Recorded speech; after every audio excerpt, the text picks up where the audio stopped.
Neste vídeo, dar-vos-ei a conhecer a Fundação Ricardo Espírito Santo Silva. O trabalho desempenhado por esta é bastante importante para a preservação dos ofícios tradicionais, para a transmissão do conhecimento do saber manual e ancestral, com o objetivo de que estas artes não se percam para as gerações futuras. Ricardo Ribeiro, do Espírito Santo Silva, nasceu em Lisboa em 1900, ligado a uma família rica de banqueiros e à fundação do Banco Espírito Santo, tendo falecido em 1955 com apenas 54 anos. Além de ter sido banqueiro e economista, foi um amante das artes, colecionador e mecenas.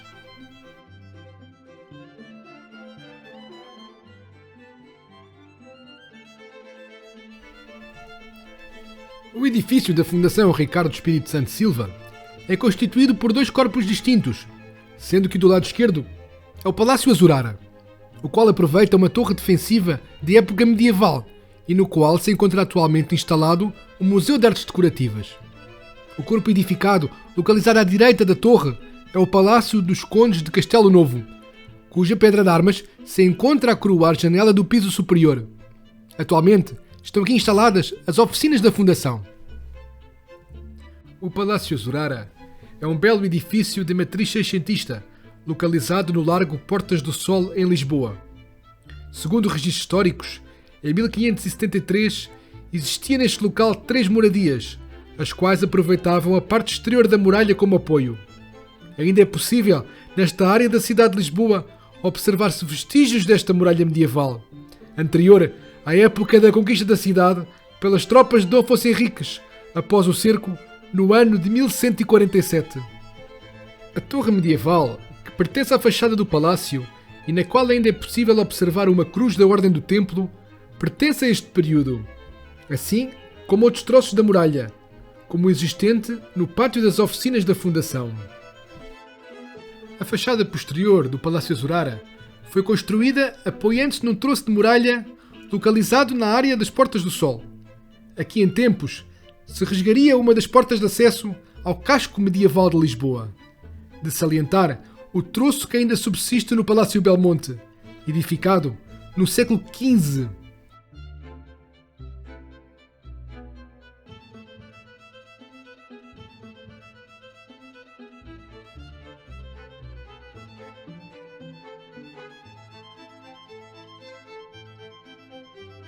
No século XVIII, este palácio pertencia a Bernardo da Câmara Sotomayor. João Salter de Mendonça, Visconde de Azurara, adquire-o no final desse século e passa a ser designado e conhecido por Palácio Azurara, tendo sido adquirido em 1947 por Ricardo Espírito Santo Silva. Na fachada nobre do Palácio Azurara destaca-se o pórtico monumental seiscentista, sendo igualmente esta a entrada para o Museu de Artes Decorativas.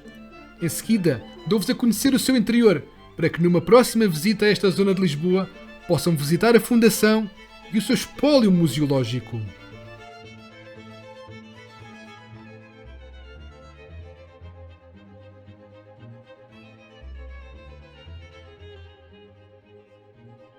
O acesso ao interior do Museu de Artes Decorativas é feito por um átrio.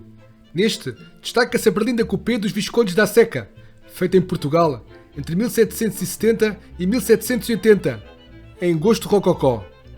Os seus painéis pintados baseiam-se em pinturas do francês Louis de Boulogne, representando deuses da mitologia clássica, o triunfo de Ceres, Cibele e Baco e o triunfo de Neptuno e Anfitrite.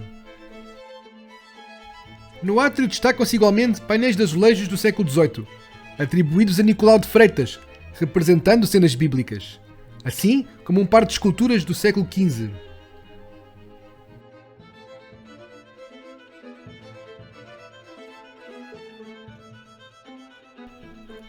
Uma escadaria monumental, de 4 lanços, conduz-nos aos pisos superiores, decorada com silhares de azulejos e figuras de convite sob a forma de alabardeiros trajados à romana, da autoria de Bartolomeu Antunes. Estas figuras de convite são típicas da azulejaria portuguesa do reinado de Dom João V, ou seja, do século XVIII, elaboradas com o intuito de encenação teatral em tamanho real, de forma a convidar a entrar, encaminhando assim o visitante para o piso nobre.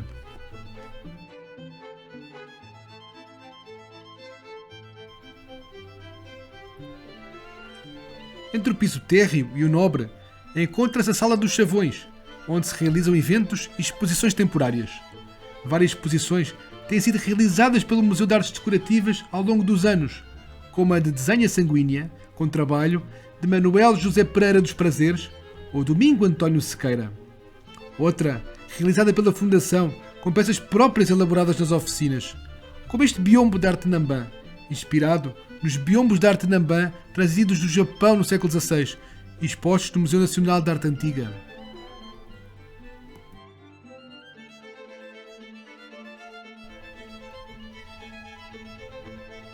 Na cafetaria do museu, encontra-se um lintel com simbologia medieval a decorá-lo, no qual destacam-se as cruzes da Ordem do Templo e flores.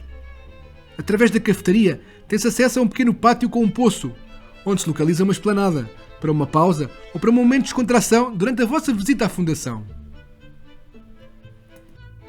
Subindo pelo último lanço de escadas, deparamos-nos com duas tapeçarias de grotescos de fabrico flamengo, provavelmente fabricadas em Bruxelas ou Antuérpia entre os séculos XVI e XVII. Esta forma de arte de matriz clássica romana tem origem no século XV, quando o Palácio de Nero, Domus Aurea, foi descoberto no subsolo de Roma. Para os primeiros exploradores, era como se estivessem dentro de uma gruta. Numa das tapeçarias é representado Saturno, segurando uma gadanha, enquanto que na outra é personificado Marte, vestido a centurião, deus da guerra. O redescobrir do esplendor da arte do Império Romano e das ruínas dos palácios imperiais deu origem a um novo período da história, o Renascimento.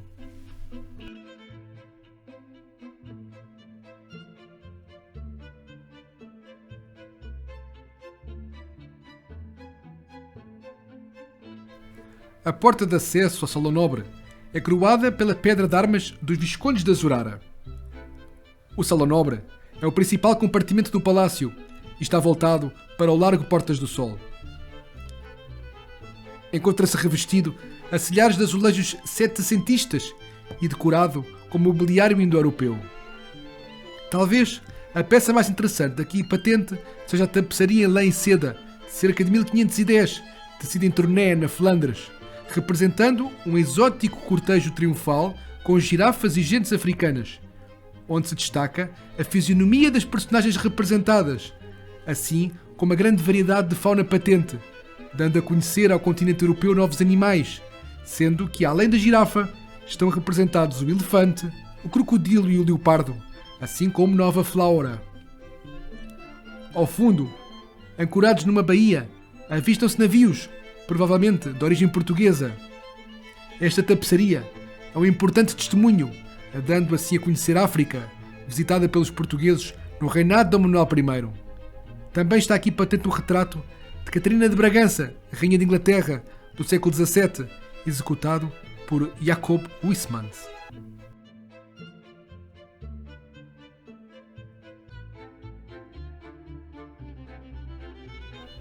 A designação Sala Cadaval advém dos dois telizes com as armas dos duques de Cadaval que se encontram suspensos numa das paredes.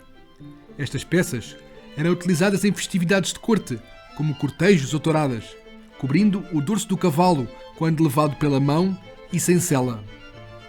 Nesta sala existe um tríptico do século XVI, representando São Bartolomeu, a Lamentação sobre Cristo Morto e São Francisco, datado entre 1530 e 1540. A sua autoria, contudo, permanece incerta, porém é atribuível a Gregório Lopes ou Garcia Fernandes, mestres do período designado por primitivos portugueses. Na próxima sala encontram-se patentes presépios de origem portuguesa, com cronologia do século XVIII. Continuando a exposição, chegamos à sala de Dom João V, cujo nome advém do retrato deste rei, de cognome o Magnânimo, obra do pintor francês Pierre-Antoine Quillard, executada em 1720. O mobiliário aqui patente já advém do reinado de seu filho, Dom José. De salientar igualmente duas pinturas de Vieira Lusitano, que foi pintor de corte, São Pedro e São Paulo. Aqui, nesta sala, encontra-se exposta uma tapeçaria cuja figura central é um canhão, representando poder. E no topo um brasão, delimitado pela insígnia da Ordem do Tosão de Ouro, coroado por figuras heroicas, atestando assim a importância desta casa. A Ordem do Tosão de Ouro foi criada em 1429 por Filipe III da Borgonha para celebrar o seu casamento com a Dona Isabel de Portugal, que foi filha de Dom João I. No Palácio Azurara podem ser vistas uma série de cadeiras de origem portuguesa, pertencentes ao núcleo museológico da Fundação Ricardo Espírito Santo Silva. Na sala das vitrinas está patente parte da coleção de faianças do museu, de origem portuguesa e produzidas entre os séculos XVIII e XIX, sobressaindo também 2 imponentes jarrões em porcelana da China. Nesta sala encontra-se igualmente um bonito pano de armar, trabalho europeu e possivelmente português, com influência chinesa, datado do século XVII. Apresenta densa decoração de motivos florais e animalistas, como pássaros, leões, coelhos, entre outros. Entre o mobiliário existente, destaca-se um armário copeiro da segunda metade do século XVII, revestido com pintura de Chenoiserie, assim como um relógio de caixa alta, sendo que a Fundação possui algumas destas peças de relojoaria fabricadas em Portugal entre os séculos XVIII e XIX. O lustre é outra das peças que nos chama a atenção, devido ao seu trabalho minucioso e pelas lâmpadas, que imitam velas.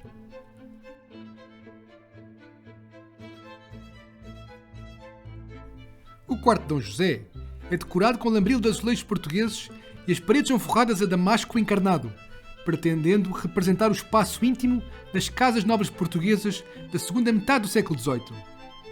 Sobressai uma pintura de Gregório Lopes, pintada em cerca de 1530, a Virgem do Leite, assim como uma pintura a representar Santo António e São Francisco de Assis, acompanhadas pelos símbolos que os caracterizam. A Sala de Dom José é constituída por um mobiliário característico do reinado deste monarca. Das peças que podem ser vistas nesta sala, provavelmente a mesa de 4 tampos, localizada no centro da sala, seja das mais interessantes peças, entalhada em pau santo proveniente do Brasil, com embutidos em marfim e ferragem em prata, tendo provavelmente sido produzida em Lisboa. Existe nesta sala uma maquete da estátua equestre de Dom José, executada entre 1770 e 1775, por Joaquim Machado Castro, para a Praça do Comércio de Lisboa. De salientar o retrato de Catarina Naudin da Riaga com a filha Catarina, da autoria do italiano Giuseppe Troni, assim como o retrato de Isabel Farnésio, que foi rainha de Espanha e sogra de Dom José, atribuído ao francês Jean Ranc. A sala de Dona Maria I é em estilo neoclássico. Ao centro, sobressai um enorme lustre de saco em cristal e bronze dourado. A pintura do teto é do final do século XVIII, com grinaldas e medalhões ao estilo neopompeiano, a rodear uma composição central, a alegoria a Baco, e foi restaurada pela Fundação Ricardo Espírito Santo Silva.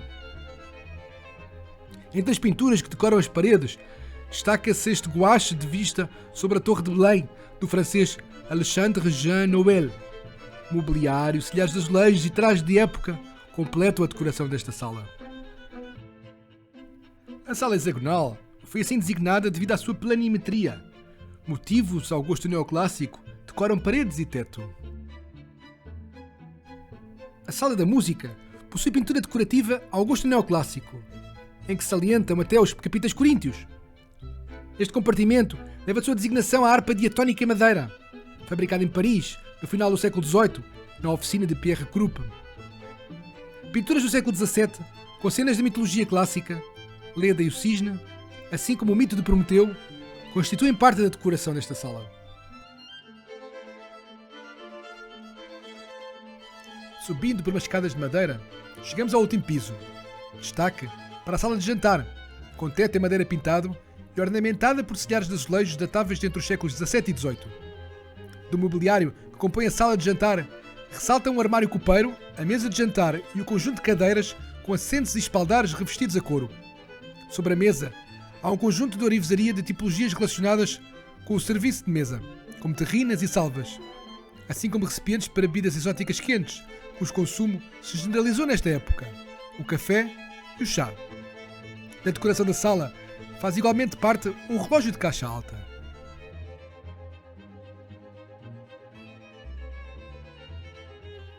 O espaço da sala central é decorado por telhado de azulejos seiscentistas e por teto em maceira de madeira com pintura polícroma, ao género do teto da sala anterior.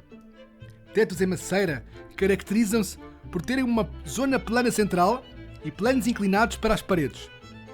Nesta sala, destaque para 2 contadores do século XVII e uma pintura representando uma caçada ao cervo. O quarto do século XVII procura recriar o ambiente decorativo de um quarto de dormir ao gosto da segunda metade deste século, com peças de mobiliário com minucioso trabalho em madeira de pau santo e profusamente decoradas, típico do barroco nacional. O quarto é decorado com lambril de azulejos e destaca-se uma pintura representando a Visitação. Entre as camas existe o tapete de arraiolos, o qual terá sido a peça fundadora deste museu, a primeira adquirida por Ricardo Ribeiro do Espírito Santo e Silva, quando ainda era adolescente. Na sala das miniaturas é exposto um estrado com tapete, influência da cultura islâmica que influenciou Portugal durante séculos. Espaço reservado para as senhoras da casa. Eram utilizados para diversas tarefas como bordar, ler ou conversar e normalmente eram colocados no centro ou de preferência no canto de uma sala. Assim como um conjunto de camilhas destinadas ao Menino Jesus e móveis de pequenas dimensões.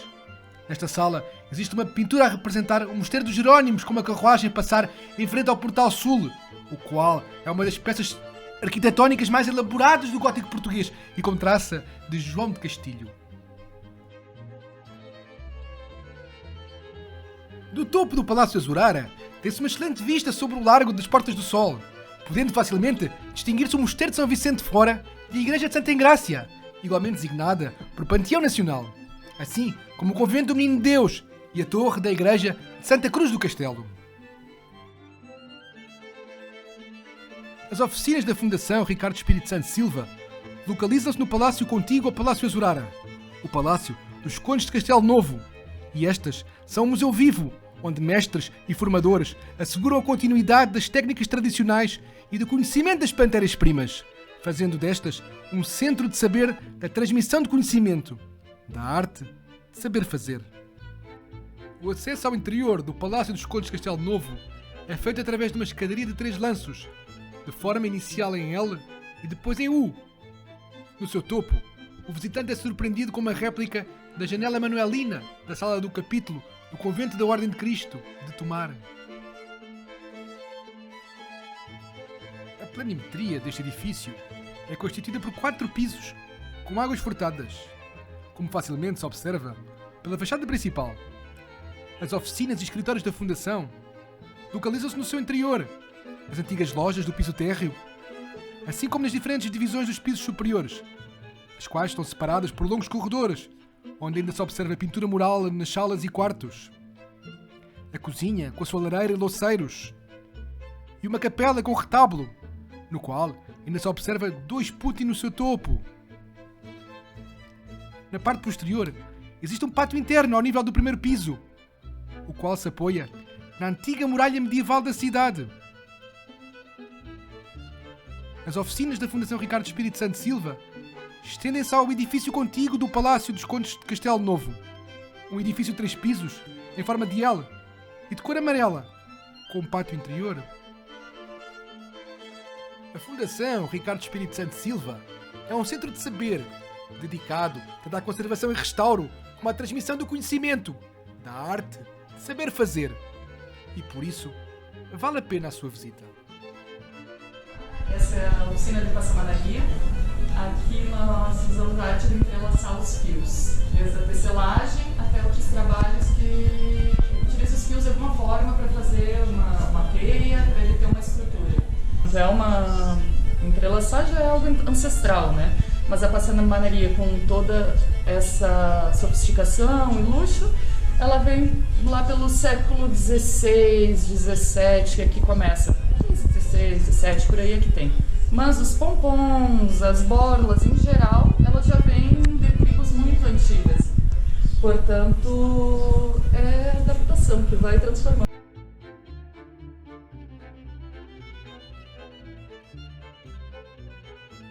E há quantos anos faz isto?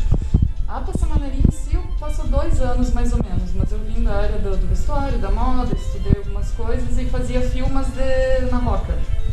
E aprendeu aqui alguma parte destas... A passamaneria sim. A passamaneria eu nem conhecia sabia das bolas, as questões ancestrais e tudo mais, mas essa parte luxuosa realmente eu não conhecia. Conheci aqui na fundação. É madeira revestida com seda. E depois é usada neste tipo de... Isso. Aí, ou até mesmo... Aí eu tenho... Neste aqui? Não, aquelas bolinhas lá em cima. Isso aqui também é tudo madeira. Esse aqui é o que eu tô fazendo aqui. Isso aqui tá muito feio, esse aqui não dá pra mostrar que eu fiquei enrolando, não dá. Esse aqui ficou muito feio. O livro já está cozido, já tem a meia cana, que é esta parte redonda, e já tem aqui o que nós chamamos de encaixe, que é para encaixar o cartão aqui, que será a continuação desta fase. Pronto, já está preso.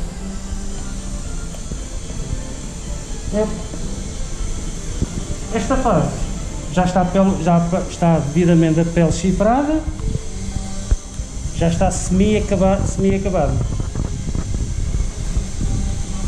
A fase seguinte, aqui, já está o livro precisamente encadernado, está pronto a mandar para a minha colega para a decoração. Temos aqui 2 ou 3 máquinas essenciais, que é a prensa, que é aquela máquina que está ali. A seguir temos esta que é a máquina de encaixe, para fazer o encaixe. E temos uma guilhotina, centenária, que é esta que pouco ou nada nos serve. Só, mais nada. O resto é tudo manual. Trabalho de mão. Trabalho de mão, nem mais. A utilização da chifra. Da chifra, ainda mais. Que consiste em? Consiste em tirar a espessura à pele, para a pele assim ficar muito mais maleável, ficar praticamente só a flor da pele, que é para fazer acabamento. Porque se a pele tiver muitas alturas, logicamente não faz acabamento. E que tipo de pele é usada? É pele de cabra e carneira. Só essas duas. Temos esta coleção de ferros, cerca de 2.000 ferros, desde o século XVI ao período romano. Faz aqui toda a parte esportiva e é composta por ferros soltos, rodas e viradores, que é para trabalhar na lombada do Cristo. Tudo isto é feito com ouro fino, é gravado em pele e ouro de 23 quilates. O processo é todo ancestral, na medida em que é tudo feito com produtos naturais. Usamos o nosso azeite da cozinha, usamos ovos para fazer o nosso mordente, à base clara de ovo e vinagre, que serve para depois banharmos a própria peça e podemos gravar a ouro. Então esta é a tal coleção de ferros que diz-se que é a maior a nível da Europa, não é? Estes são os viradores para trabalhar as lombadas. Estes são os ferros soltos para fazermos as composições. E estas são as rodas para trabalharmos as coisas mais difíceis. E aqui também se faz este processo de douramento das lombadas. Aqui. Os douramentos, chamado douramento do corte. Este é o folhador. Ficou aí com a folha de ouro que trabalha. É exatamente. Posso fazer uma demonstração se assim entender. Processo. Há muito pouca gente já fazia este trabalho. Eu saiba, os encadernadores em Portugal estão extintos. Ora, temos aqui o nosso azeite. Entretanto, a pele já levou o preparo do mordente.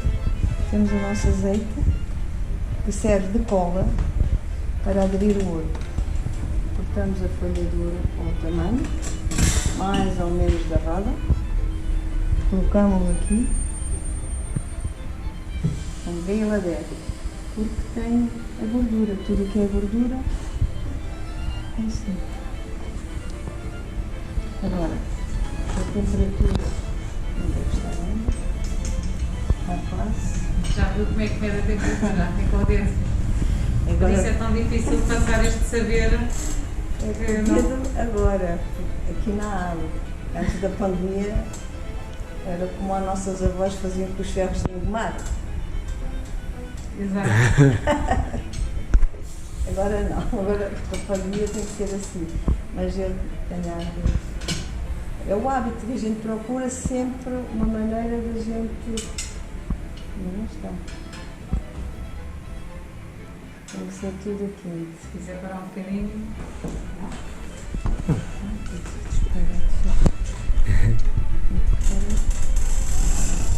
Faço uma ligeira força. A roda tem este desenho. Agora é retirado e só fica o desenho que temos na roda.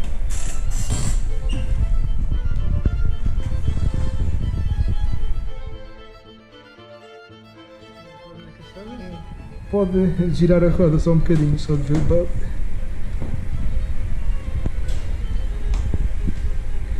A roda caçada consiste em diferentes animais. É, tem postura também. Tem os animais todos. E depois esta roda dará. Depois podem ser feitas diferentes composições à volta. Portanto, a roda é isto. Estes aqui já são ferros soltos.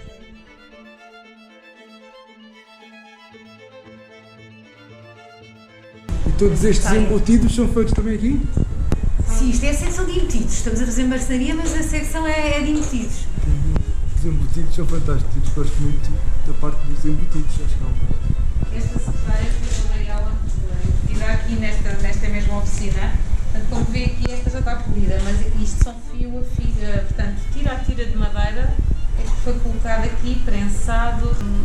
Vem a estrutura maciça assim do trabalho e depois temos a faixa, que é aquela madeira assim cortada fininha, e cortamos tiras mais finas que vamos colando aqui para fazer estes desenhos do veio, para fazermos os punhados. Isto são E diferentes. Na parte das curvas a madeira tem que ser molhada e depois moldada a quente, Então, para se adomar. isto parece mesmo que é apenas Uma folha. uma folha. E já reparo, agora que eu reparo que há. Consegue ver, aqui consegue ver a espessura da faixa, que é colada aqui na madeira maciça. Isto aqui assim são diferentes folhas aqui colocadas. São tiras. São tiras. Vou mostrar aqui. Aqui, por exemplo, aqui vê a união de uma tira, aqui vê Está aqui. outra. São estas. Portanto, este género de tira que vai e Não é, tem que não casar é uma os só desenhos. peça. Vê-se aqui as colagens. E aqui são outras. A marcenaria essencialmente constrói móveis. Nós recebemos a madeira, temos os desenhos que nos dão a indicação construtiva da peça e o que nós fazemos é ligar essas mesmas peças madeira a madeira. Não utilizamos quaisquer tipo de elementos metálicos para a união de duas peças de madeira. Elementos metálicos só para ferragens e pouco mais. Isto é um pequenino exemplo do mundo dos encaixes, que vem desde a antiguidade, por alguma razão perduram até aos nossos dias. E temos aqui os básicos, portanto, o malhete tem aquela ladurinha. Tenho aqui um encaixe para você decifrar. Eu? Sim. É fácil. Esse é um encaixe japonês. Isso é muito difícil. E é uma ligação a topo. Portanto, é mais usado na construção civil. Isto é suposto sair? É suposto ser, não nasceu assim, portanto, Oh my God. vai encaixar. Não consigo. Portanto, e é ligações de grandes vigas de madeira. É. Ah, já percebi. Está inclinado. Já sei. É assim. Ok. Consegui. Bem, mas parecia impossível. Consiste a cinzelagem, foi a questão que me colocou. Aperfeiçoar a peça, ou seja, vamos trabalhar todas as texturas e os elementos da peça. A peça é toda trabalhada, as texturas são todas feitas com cinzéis. Cada cinzel é feito cá, por nós próprios. Nós sabemos qual é a espessura e o tipo de cinzel que é para utilizar, no tipo de textura. E também tem dentro da cinzelagem Temos a técnica do repuxado, que é repuxar e cinzelar. O que é o repuxar e cinzelar? É criar volume numa peça lisa, numa chapa lisa. Ou seja, é esculpir o metal, criando volumetria de baixo e alto relevo. Estamos na zona do acabamento, portanto, é polimento de móveis. A maioria dos móveis que vêm da marcenaria vem para aqui. E também os restauros, ou vai para o restauro, por fino que tem que se fazer, vem para aqui. E tem aqui os produtos, alguns produtos que eu posso indicar. Portanto, tem aqui a goma laca diluída, que é diluída com álcool. A minha boneca, que é a minha ferramenta principal.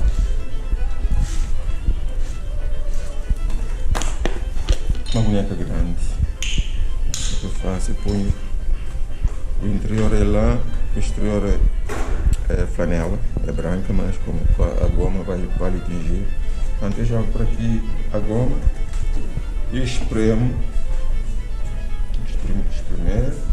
depois começo a passar na peça. Portanto, começo ao direito, mas quando a peça era até aqui, eu passava ao direito, depois começava a fazer movimentos circulares. Depois, é por fases, portanto, se eu tiver que dar cor, eu dou cor. Tem aqui esses materiais para coloração. E os poros para fazer a coloração, óxido de ferro amarelo, tem aqui uma anilina vermelha.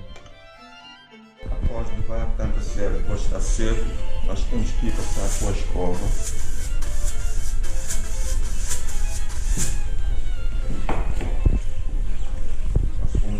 Depois tem que passar com um pano para ligar o lustre, portanto, ao passar o lustre vai ficar com bastante brilho. Vamos passar o pano para finalizar. Portanto, fizemos o sentido de beira madeira e a peça fica pronta. Estamos neste momento? A latoaria. E o que é que se faz na candeeiros, apliques e outras coisas mais, lustros. Pronto, daquilo que a gente tem aí, abajures. Agora no momento não temos cá, temos aqui moldes que se faz aquele candeeiro que está ali, que é um aplique de várias lâmpadas, tudo trabalhado com folhas. O material em si é folha de Flandres, de várias espessuras. A folha de Flandres obedece sempre a andar de 1 milímetro para baixo, que é para a gente poder manejar a chapa. E depois é cobre e latão. E chapa de ferro. Pronto, a chapa de ferro é galvanizada. Trabalhamos com estes martelos, que é bem aqui, depois aqui no seco.